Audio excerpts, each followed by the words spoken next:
सुप्रभात बच्चों। हम अनिल गोस्वामी आपका हिंदी टीचर।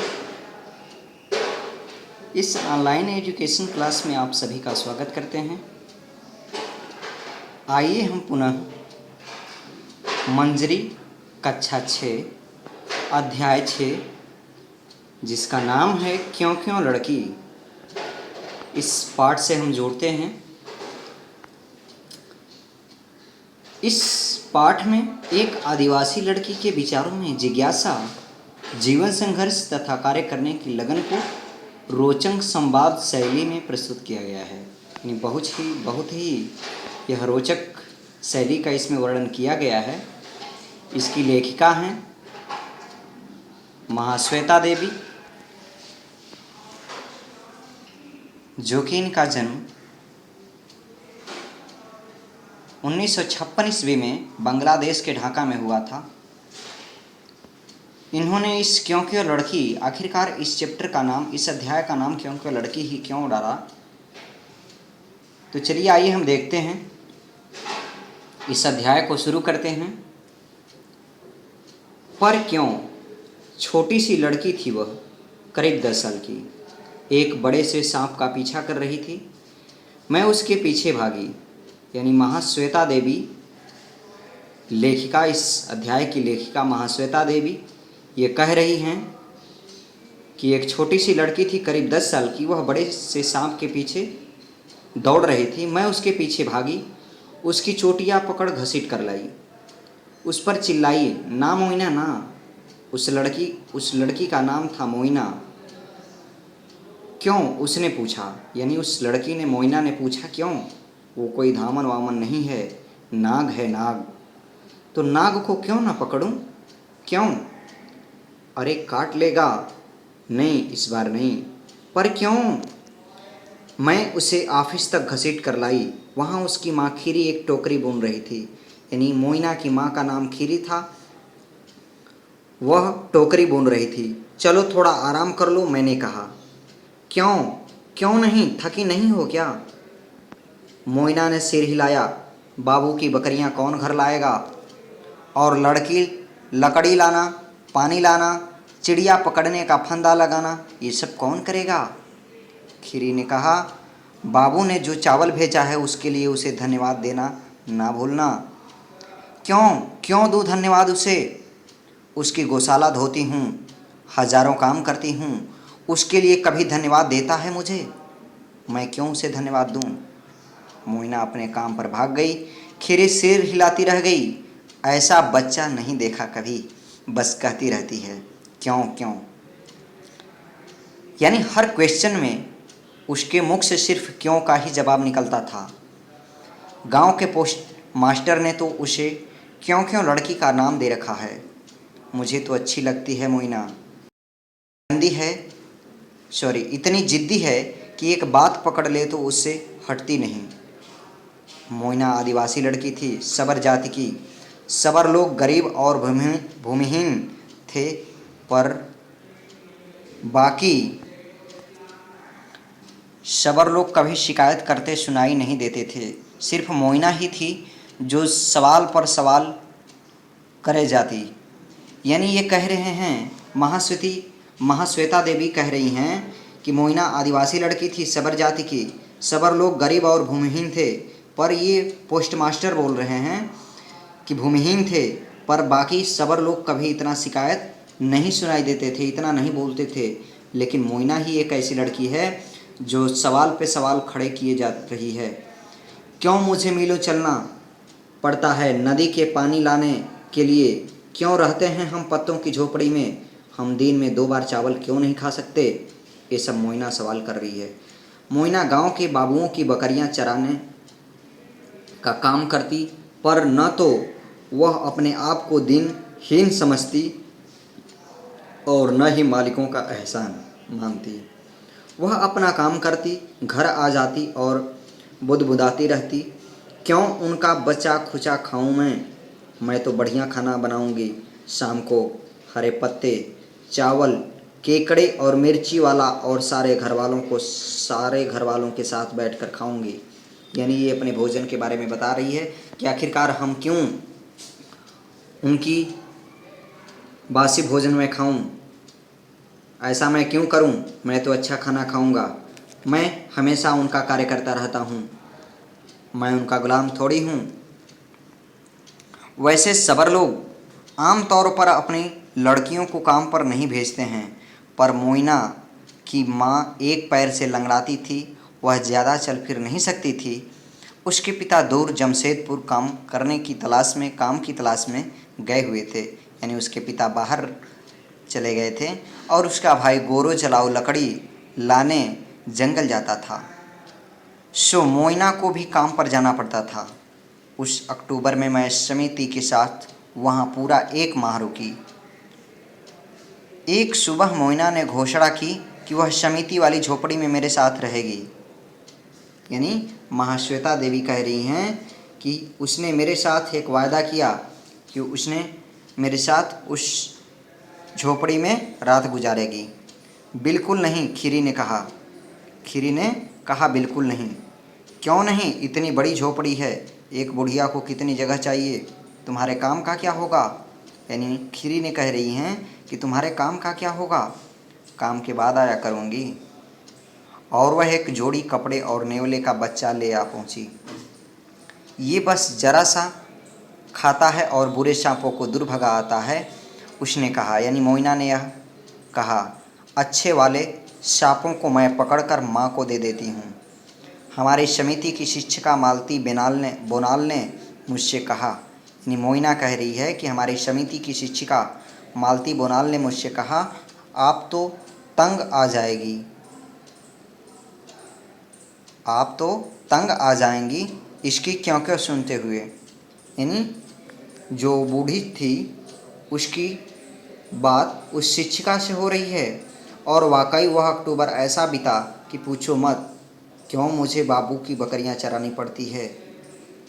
उसके लड़के खुद ही कर सकते हैं, मछलियां बोल क्यों नहीं पाती? यानी ये सब क्वेश्चन पे क्वेश्चन मोइना करती जा रही है। आप अगर ध्यान से सुनेंगे तभी यह स्टोरी आपको समझ में आएगी, अन्यथा यह स्टोरी आपको समझ में आने वाली नहीं है। बहुत ही रोचक घटनाओं से परिपूर्ण है। एक गरीब की कहानी और एक वाकई में जो निर्धन व्यक्ति होते हैं, दिनहीन व्यक्ति होते हैं, वह कैसे कैसे अपने गुजारे करते हैं। जो लोग बड़े घर के लोग होते हैं उनको शायद यह कष्ट समझ में नहीं आता, लेकिन जिनको खाने के लिए भोजन नहीं, सोने के लिए जगह नहीं, घर नहीं, कपड़े नहीं, वो कैसे अपना जीवन यापन करते हैं, इस स्टोरी के माध्यम से बताया गया है। अगर कई सारे तारे सूरज से भी बड़े हैं तो वे इतने छोटे क्यों नज़र आते हैं? और हर रात को तुम सोने के पहले किताबें क्यों पढ़ती हो? यानी मोइना सवाल पे सवाल करती जा रही है, क्योंकि किताबों में तुम्हारी क्यों क्यों के जवाब मिलते हैं। अपने शिक्षिका से यह बोल रही है, यह बता रही है।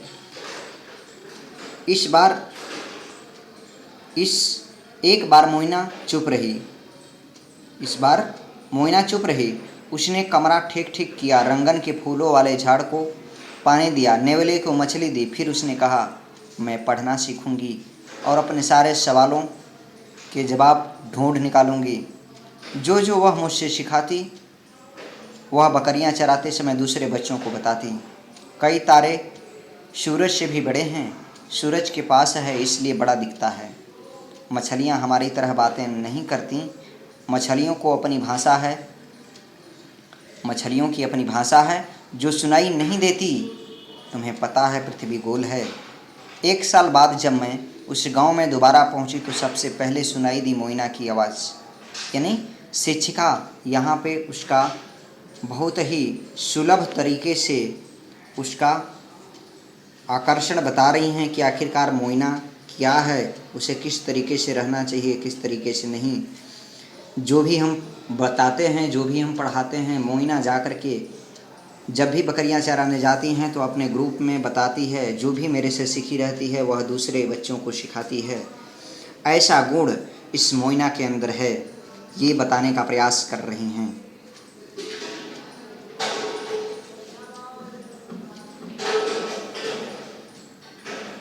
एक साल बाद जब मैं उस गांव में दोबारा पहुंची तो सबसे पहले सुनाई दी मोइना की आवाज़ कि स्कूल क्यों बंद है। समिति के स्कूल के अंदर एक मिमियाती बकरी को अपने साथ घसीटते हुए उसने मालती को ललकारा। क्या मतलब है तुम्हारा, क्यों बंद है? मालती यानी कौन? उसकी टीचर। मैं भी क्यों न पढ़ूं? तो तुम्हें रोक कौन रहा है? पर कोई कक्षा ही नहीं लगी, स्कूल पूरा हो चुका। क्यों? फिर से क्वेश्चन उठाना शुरू कर दी मोइना।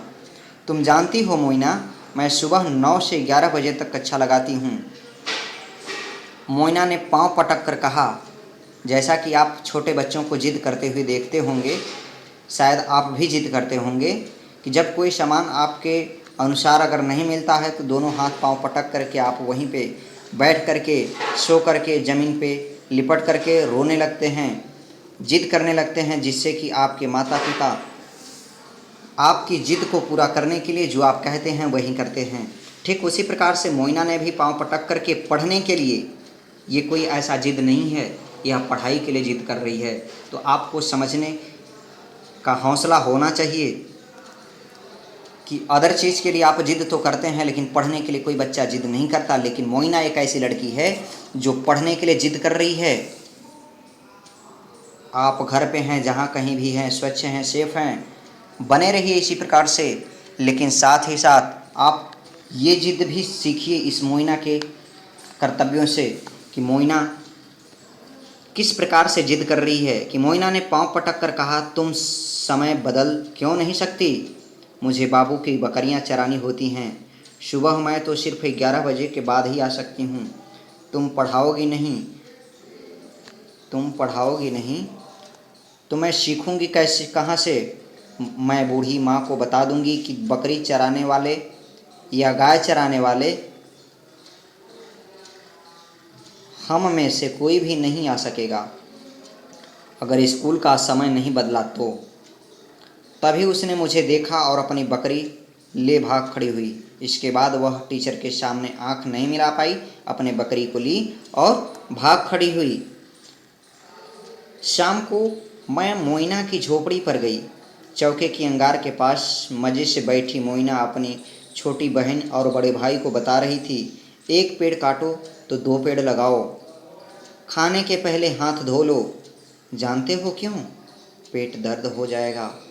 अगर नहीं धोओगे तो तुम कुछ नहीं जानते हो। क्यों?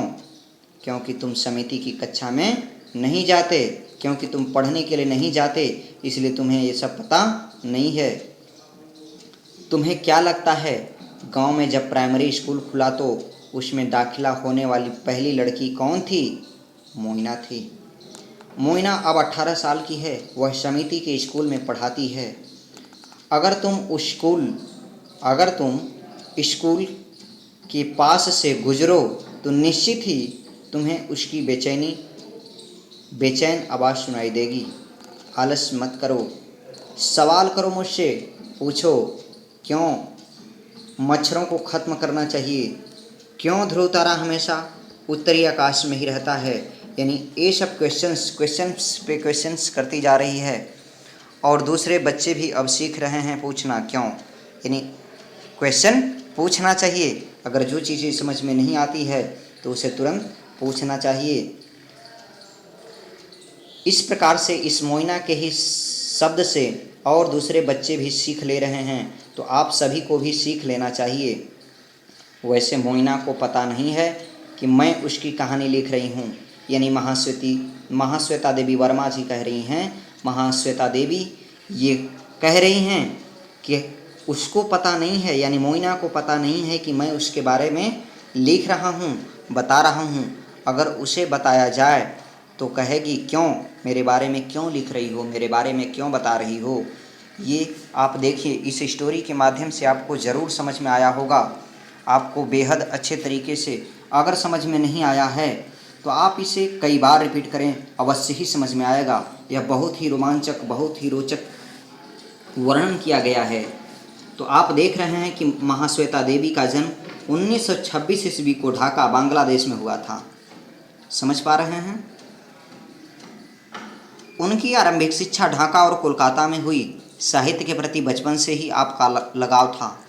उनके प्रसिद्ध उपन्यास झांसी की रानी, जंगल के दावेदार, 1084 की माँ, चोटी मुंडा और उसका तीर, अग्निगर्भ, अक्लांत, कौरव, दौलती और अमृत संचय आदि हैं। उनकी रचनाओं की कथा वस्तु में आदिवासियों का जीवन संघर्ष और उनकी पीड़ा है। महाश्वेता देवी को उनकी साहित्यिक और सामाजिक सेवाओं के लिए अनेक पुरस्कार से सम्मानित किया गया, जिसमें साहित्य अकादमी, ज्ञानपीठ, मैग्सेसे आदि प्रमुख हैं। इनकी मृत्यु सन 28 जुलाई 2016 को कोलकाता में हुई थी। इसके साथ ही साथ आपको यह शब्दार्थ भी नोटबुक में लिखना है। आप इस स्टोरी की, मुझे आशा है, पूर्ण विश्वास है कि आप इस स्टोरी के माध्यम से, इस कहानी के माध्यम से, इस अध्याय के माध्यम से आपको बहुत कुछ सीख मिली होगी। तो मैं उम्मीद करता हूँ और इसी के साथ इस क्लास को ओवर करता हूँ, एंड करता हूँ। आपको इस वीडियो को देखने के लिए बहुत बहुत आभार, धन्यवाद।